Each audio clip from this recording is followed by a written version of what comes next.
Welcome to another AI Wisdom podcast. We have Arjun Pillai with us today. He is a co-founder and CEO at Docket. He's a former CDO at ZoomInfo. Most of us know ZoomInfo. Recently had an IPO. He has 2x startup exits. He's an investor in the SF Bay Area. So, Arjun, welcome to the pod. Tell me a bit more about yourself and what you're up to. Thanks, Charles. Thanks for having me. It's great to be here. To your introduction, I've been an entrepreneur since 2012. I've done two companies in the past. This is my third company. I've been in the sales tech and martech space for pretty much the entire time. My first company was a sales intelligence company. Second company was a conversational marketing and sales company. First one I sold to FullContact. Second one I sold to ZoomInfo. And at ZoomInfo, I was the chief data officer for a little over 2 years in total time at my tenure with ZoomInfo. Then I moved on from ZoomInfo and started Docket about 20 months back. At Docket, we have over 30 people. We have raised about $20.3 million so far. And we have a bunch of customers, including ZoomInfo, Demandbase, Whatfix. And we are building super agents for go-to-market at Docket. And how did you get started in entrepreneurship? I didn't know what I was getting into. I call it the young and stupid phase of your life. I was 23. I wanted to do something of my own. And I was in India, Kerala at that time. So it was not very well known for startup back in the day. So I just, assembled three more people from my batch, my college. So for us, it was like, let's try to do something of our own. And then it ended up being a company. That's how it started. And you said young and stupid. Is it because you didn't know the risks? Were you slapped across the face a couple of times before you actually learned how to build a startup? How did that go? Yeah, absolutely. Risk was certainly one thing that I did not know, but there were so many other things that I did not know. Like, for example, I did not know that investors existed. The only thing that I knew was you could do outsource services, take that money, and then use that to build products. So similar to that, there are so many things that I had no idea when I started off. If I had known all of those things, would I have started? Who knows? Then you understand the world a little bit better. Yeah, and I Definitely. have been slapped in the face by, so my first company, we pivoted 4 times. The fifth product became the sales intelligence product. The first 4 products failed in the first 2 years. Second company, we pivoted twice. The third product succeeded. So every time you go through this learning, every time it is very different. Of course, you do take away some of the things that you learned in the last time to this time. That always helps, but there's no absolute learning. It's always new learning. And yeah, it's funny, right? Like ignorance is bliss. Nowadays, with AI and everything that's happening, does that increase the need for VC capital, or does that reduce it since we would have potentially AI agents working for us, generating capital which we can reinvest in the business? It depends on what kind of business that you are building, and it has always been that way. Honestly, depending on the business that you want to build, you can either bootstrap, or you can run a services, or you can do VC funded route. It has always been that way, but because of AI, I would say the way you have to lean into investors has probably come down a little bit. So now you have the ability to do a lot more with a small set of people. So that obviously reduces your need to race around.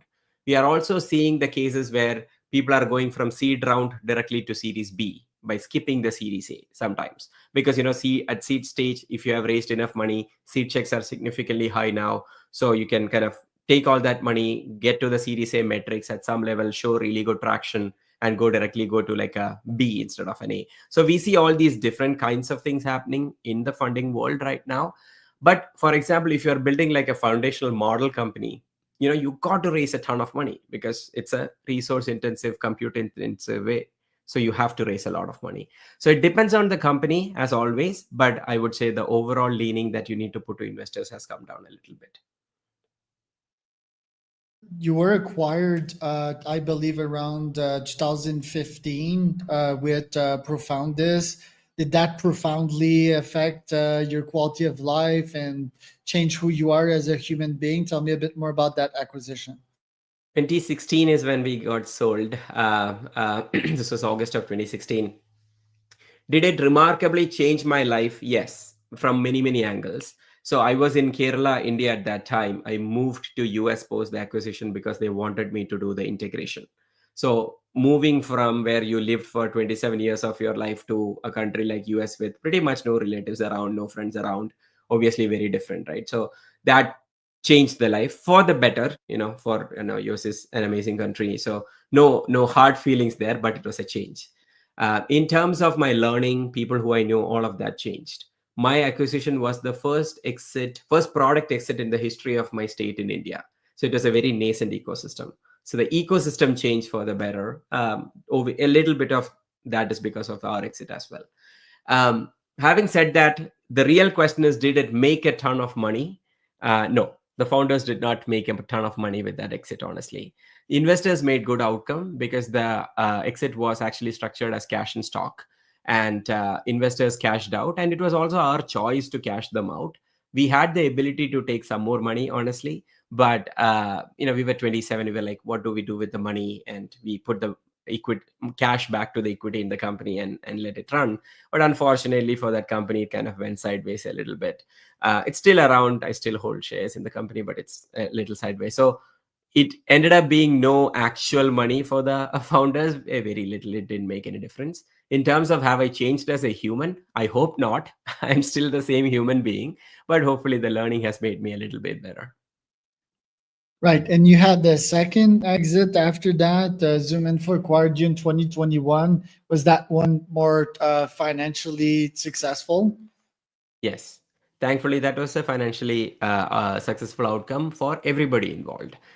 First time also it was good for investors, but this time this was good for everybody involved, right? So the advisors made money, investors made money, founders made money, employees made money. So yeah, that was a good outcome from all angles, and for the kind of effort that we put in, I thought that the outcome was phenomenal.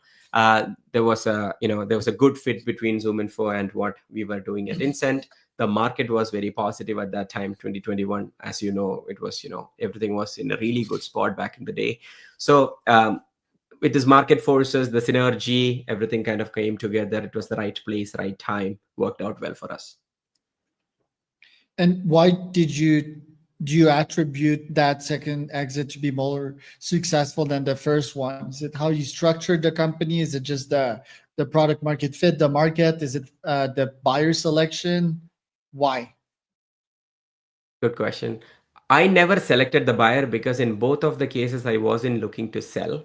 FullContact came inbound to me, ZoomInfo came inbound to me. I did not run any processes to find another 5 buyers. And I'm not saying that is the right thing to do. Founders should go and do their processes to get more buyers if they can. But I just did not do it because, I had one buyer. I was talking to them. I was not hard pressed to sell at all. And I was like, if the sale happened, good. If the sale doesn't happen, that's also fine. That was my viewpoint. The second time it was successful mostly because of the learnings that I had from the first time. All the mistakes that I did in the first time helped me to, talk better, negotiate better. I'll give an example. When I sold my first company, there was hardly any tax help or legal help that were available because it was happening for the first time in my state. So you don't know where to go, right? Whereas the second company, I knew I had made enough mistakes, lost money, all of that, that I went to Cooley. Cooley is still my legal. I hold Cooley very highly. They are one among the top tech legal, in my opinion. So I brought Cooley in for the transaction, and I felt that that was a really good choice from our side because, when a company like ZoomInfo, public company, is negotiating with a small company like us, you need the right legal representation. So that's an example of one learning, but there are 10 other learnings that kind of helped me to get to a good outcome for sure. It was also the buyer that, ZoomInfo was a public company, much bigger. Henry, the CEO, the founder, CEO of ZoomInfo, you might know him. He's an amazing leader. So, and they have done it before, right? They have done it many times that they had a playbook with which they executed.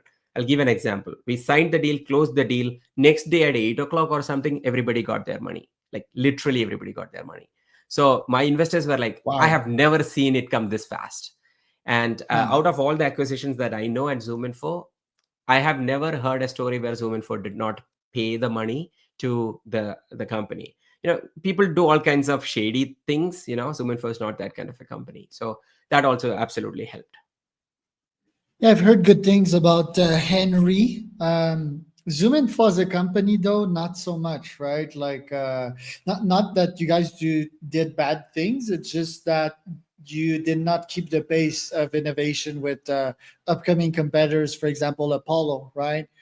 And guess what? Apollo nowadays is not keeping up the pace with the new upcomers, which leads to my next question. How do you actually keep up the pace with the market at that size? How do you keep innovating? How do you stay grounded and make sure that you're still very competitive?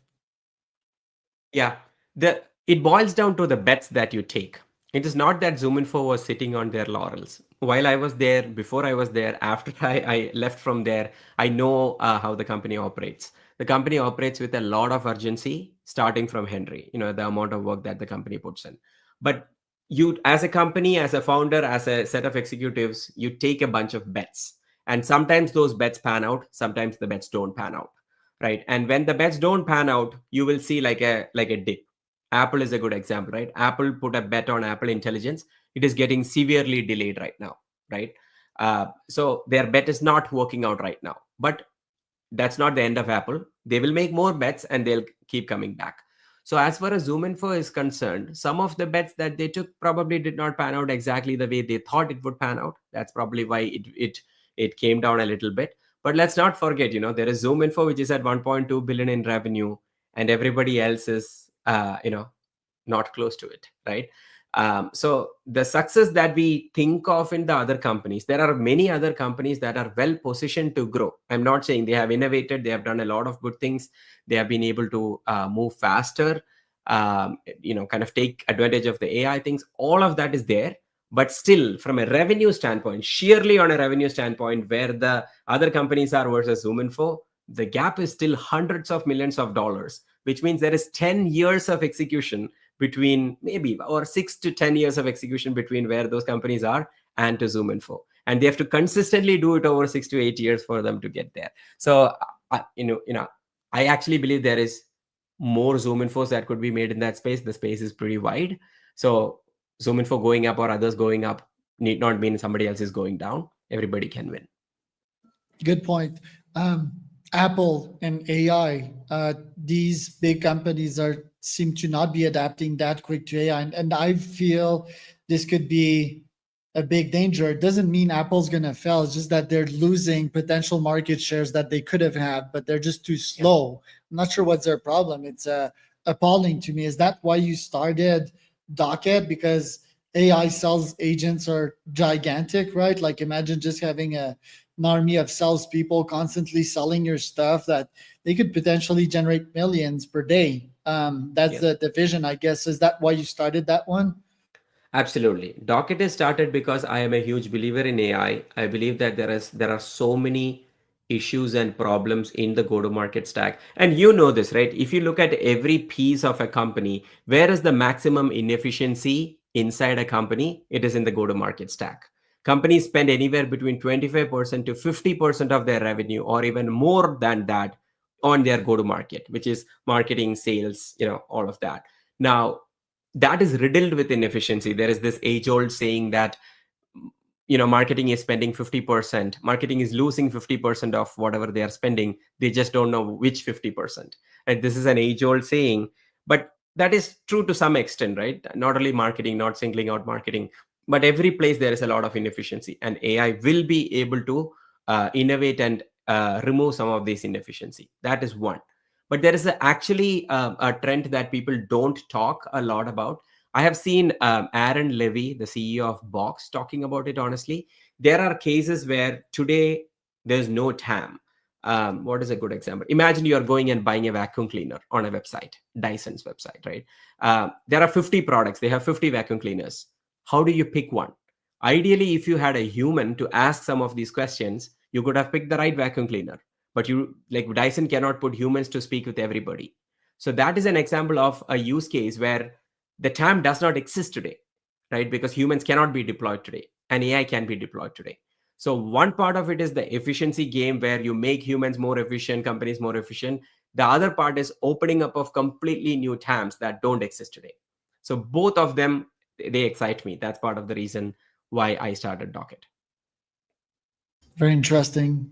And how close are we to the vision I laid forward? Like having an AI agent that knows exactly what my buyer's buying right now, exactly how to sell to them, what product to sell to them, and yeah, have them buy almost immediately. How close are we to that bold vision?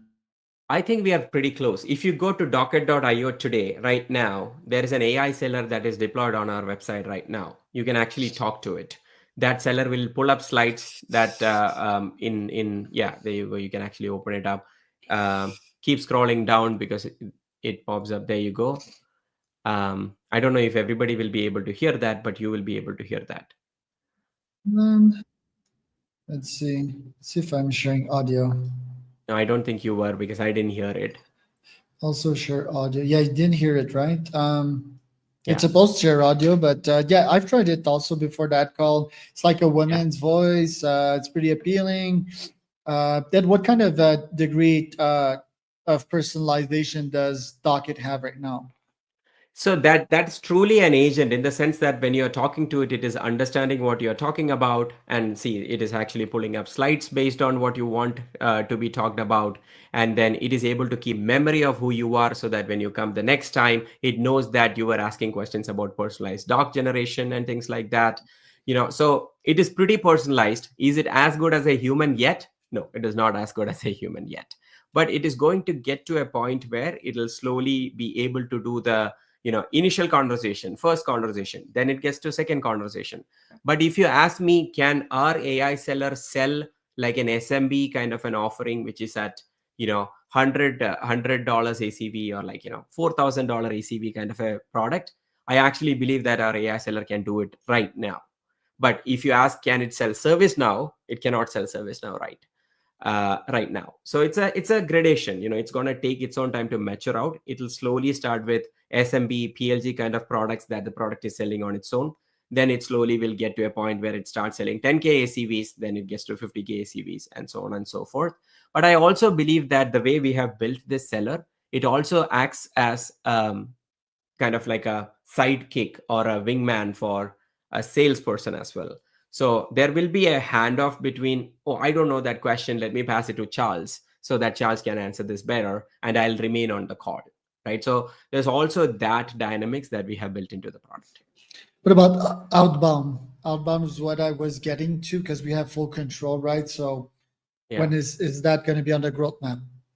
So I don't think we will have outbound on the roadmap because I believe It's too that bad.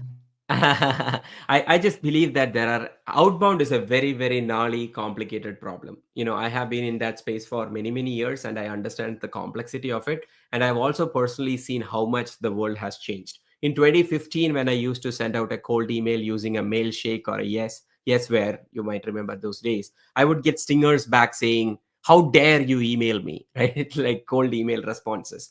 Versus now it is very different. Everybody knows it's automated. Everybody will delete and move on, right? So that world is shifting very fast. To win in that world, I believe you need to have sole focus on that.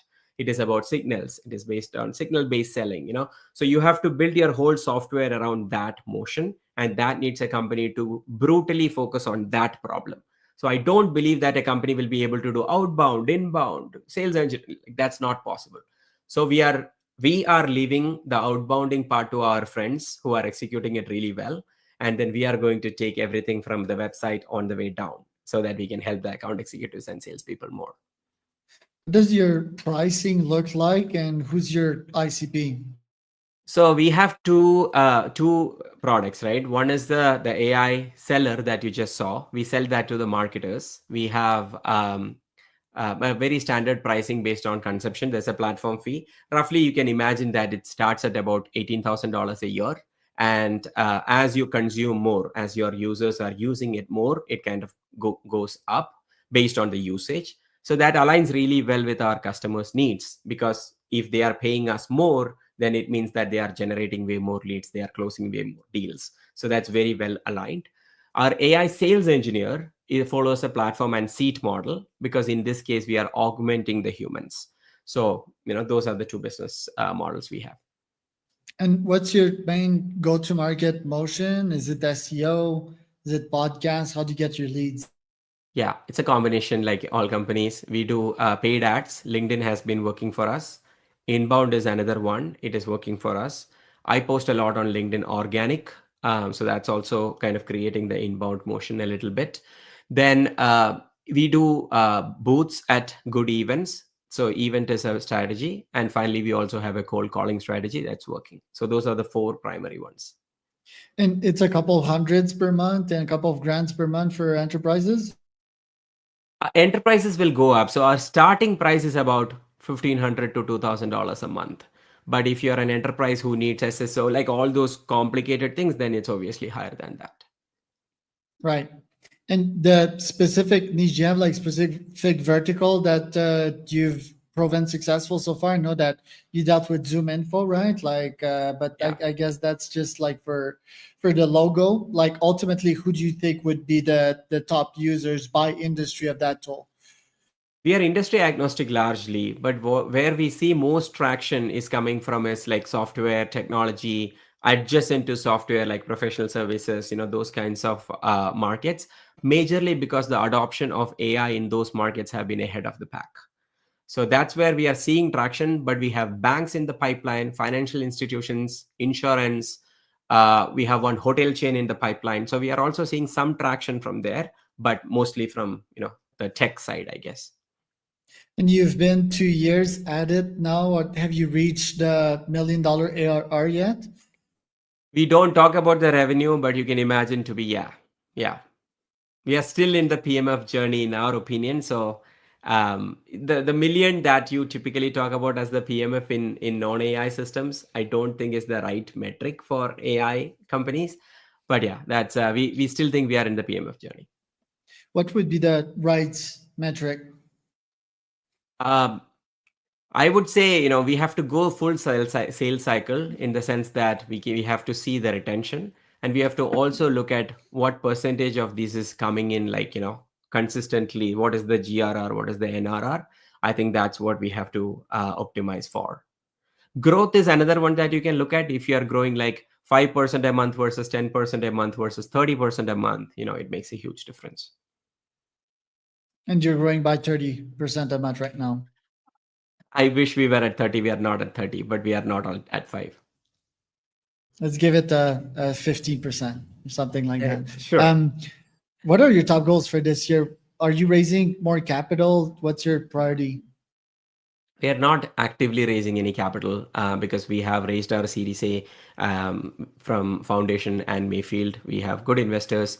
We're totally good with the money that we have. The focus is on product execution and go to market. So scaling up even more to hit like 30% or more. Today, we have to add more people. We have to bring in more pipeline so that we can continuously execute and grow faster. So because we don't have a PLG motion right now, at least. So that's the focus, and continue to execute on the product and make sure that the product is best in the world. You also do some investment on the side. What are your investment criteria? What do you invest in, and who?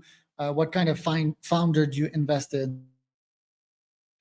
There's no hard and fast rule, honestly, but I tend to invest in things that I understand a little bit. I have invested in aviation and agri-tech as well, which I don't know that much, but mostly it is around B2B, sometimes SaaS, these days AI.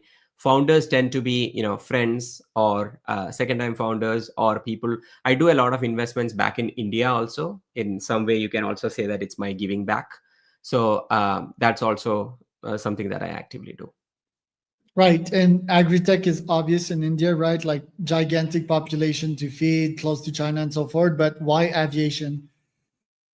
No, that's just because of the operator. I knew the operator, and it came as Okay. from a highly trusted source. At the end of the day, investment depends on the operator who is running the business, right? If it is an operator who is really good, then regardless of whether they do agri-tech versus aviation versus healthcare versus whatever, it doesn't matter if the operator is really good. So you want to kind of bet on the best operators. So that's where I make exceptions than the things that I understand. Yeah, good thesis. You just follow their crazy brains around, and they're gonna make it. They have the distortion feel that Elon and Steve Jobs had. So Arjun, thanks for coming on the pod today. Where can people find out more about you? LinkedIn is the best place to find out with me. Please connect with me on LinkedIn. I regularly share about go-to-market. It's all I share, honestly.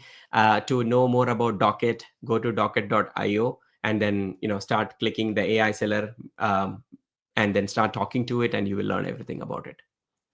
So that was Arjun and Charles